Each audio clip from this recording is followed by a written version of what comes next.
Hey guys, Basement Horrors here, and today I'm happy to tell you that I'm having a collaboration right now here with The Devil's Interval, as you can tell by the title of the video. We are going to be telling you some of our childhood legends or stories we heard growing up. These are the stories that basically mostly influenced me to start my channel.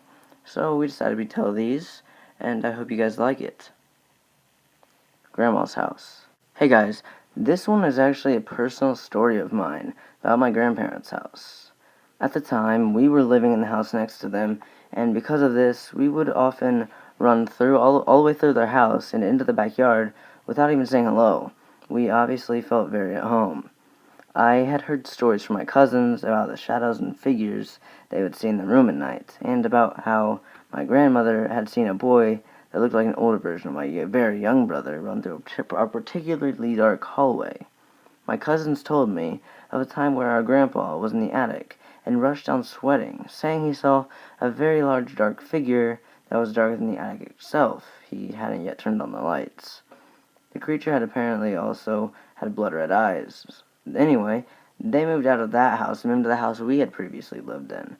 And that was around when I was 12, and we haven't heard anything since. When it got hot in the valley, Thomas and Alfred drove their cows up to a cool, green pasture in the mountains to graze. Usually, they stayed there with the cows for 2 months. Then they brought them down to the valley again. The work was easy enough, but, it was boring. All day the two men tended their cows. At night they went back to the tiny hut where they lived. They ate supper and worked in the garden, and then went to sleep. It was always the same.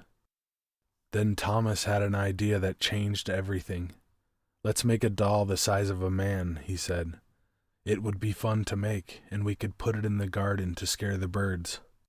"It should look like Harold," Alfred said. Harold was a farmer they both hated. They made a doll out of old sacks, stuffed with straw. They gave it a pointy nose like Harold's, and tiny eyes like his. Then they added dark hair and a twisted frown. Of course, they also gave it Harold's name. Each morning on their way to the pasture, they tied Harold to a pole in the garden to scare away the birds. Each night they brought him inside so that he wouldn't get ruined if it rained. When they were feeling playful, they would talk to him. One of them might say, "How are the vegetables growing today, Harold?" Then the other, making believe he was Harold, would answer in a crazy voice, "Very slowly." They would both laugh, but not Harold. Whenever something went wrong, they took it out on Harold. They would curse at him, even kick or punch him. Sometimes one of them would take the food they were eating, which they were both sick of, and smear it on the doll's face. "How do you like that stew, Harold?" he would ask. "You better eat it or else." Then the two men would howl with laughter. One night, after Thomas had wiped Harold's face with food, Harold grunted. "Did you hear that?" Alfred asked. "It was Harold," Thomas said. "I was watching him when it happened. I can't believe it. How could he grunt? He's just a sack of straw. It's not possible." "Let's throw him in the fire," Thomas said, "and that will be that." "Let's not do anything stupid," said Alfred. "We don't know what's going on. When we move the cows down, we'll leave him behind. For now, let's just keep an eye on him." So they left Harold sitting in the corner of the hut. They didn't talk to him or take him outside anymore. Now and then, the doll grunted, but that was all. After a few days, they decided there was nothing to be afraid of. Maybe a mouse or some insects had gotten inside Harold and were making those sounds. So Thomas and Alfred went back to their old ways.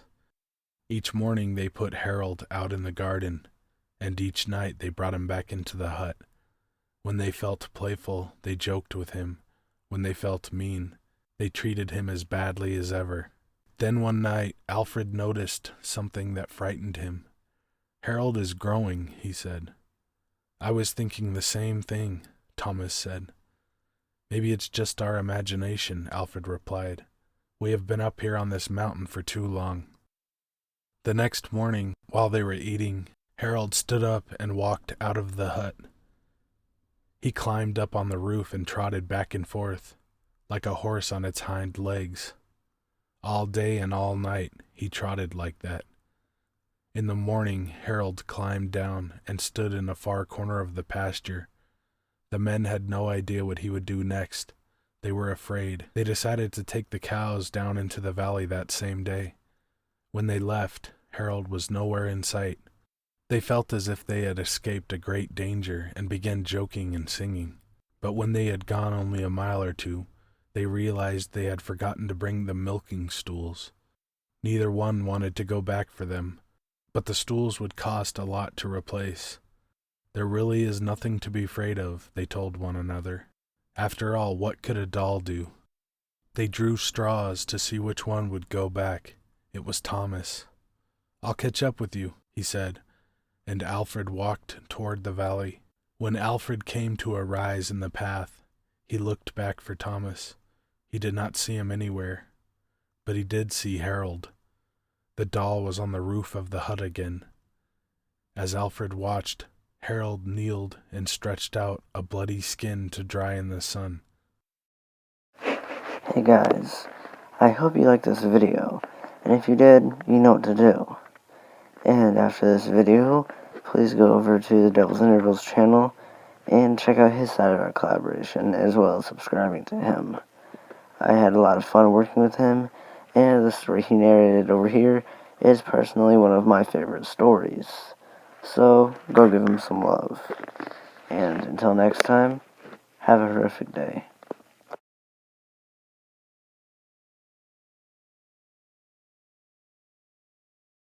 Behind you.